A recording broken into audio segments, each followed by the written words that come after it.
এটা হলো পার্কের ভিতরের অংশ, মাস্টার রুদা পি পার্ক বলে এটাকে। এই যে পার্কের ভিতরে গান চলতেছে, পয় পরিষ্কারও চলতেছে, এই যে মহিলারা পয় পরিষ্কার করতেছে। এই হলো ওই যে মহিলা এই যে পরিষ্কার করতেছে।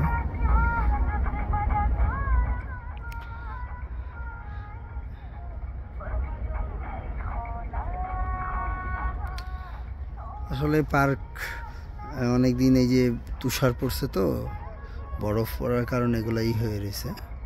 এই জন্য এখন কাজ চলতেছে, এই যে আরও কাজ করতেছে প্রচুর, সবাই কাজ টাজ লাইন টাইন সব চেক করতেছে ঠিক আছে কিনা। এই যে ফুল এখন এগুলো আস্তে আস্তে ফুটতেছে, ওই যে ওখানে গোলাপের বাগান, এই যে সাইডে গোলাপ ফুল, এগুলো সব হবে 1-2 মাসের মধ্যে। এগুলো সব এই যে ধুইয়া মুছা সব ক্লিয়ার করবে আর কি। এটা আর একটা ইয়া, এটার নামটা কি আমি জানি না। যাই হোক, এদিকে বিদেশ বলতেই সুন্দর, সাধারণ সুন্দর, অপূর্ব সুন্দর। তারপরে এই যে মাস্টার রুদা ক্রি হবে বাগানটা আর কি, বাগান পার্ক গার্ডেন যা বলেন এটাই সেটা, খুবই সুন্দর। যাই হোক, একা একা ঘুরতেছি।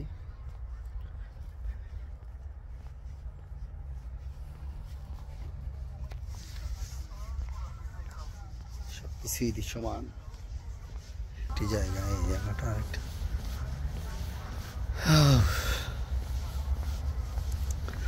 আসলে সুন্দর সুন্দরের শেষ নেই, পৃথিবীতে অনেক জায়গায় সুন্দর। এই যে কাকা কি সুন্দর করে ভিডিও করতেছে, এই যে বাহ।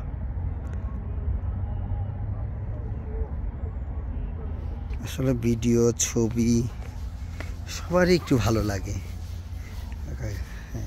বাহ একদম বলে বোঝানো যাবে না। এই যে কাকার ফিলিংসটা, কি সুন্দর একটু ভিডিও করলো। এই গাছগুলাতে ফুল ফুটে, ও মাই গড, ফুল ফুটতেছে, বাহ।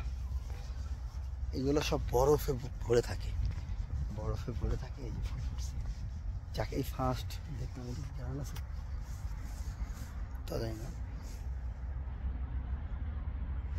খুবই দেখলাম এই ফুল ফুটতেছে আর কি বাগানে। এই যে এগুলো সব গাছে ফুল, এত ফুল ফুটবে যে বলার মতো না।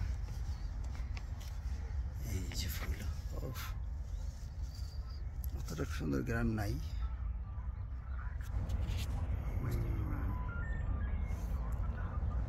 যাই হোক, আমি ভ্রমণ পিয়াসী রবিউল ইসলাম রবি, রুদ্রাক্ষী পার্ক, তাসকিন, তাসকিন উজবেকিস্তানও না, এটা হলো তাজিকিস্তান। ওকে, বাই বাই।